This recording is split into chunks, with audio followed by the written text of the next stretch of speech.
welcome to the channel.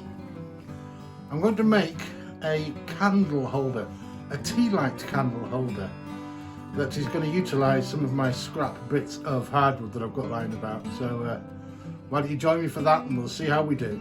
Come on.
nice, isn't it? Well, you know, it's also sturdy enough that you could possibly beat somebody to death with it should you really feel the need to do so. Yeah, the polycrylic outer coating, which was a bit of an experiment, turned out really nice. It's done nice, but I had to put about 6 coats on, so it's not perfect. I really like the little sort of patterns that I got here. So why don't you join me on the next video where we will make something else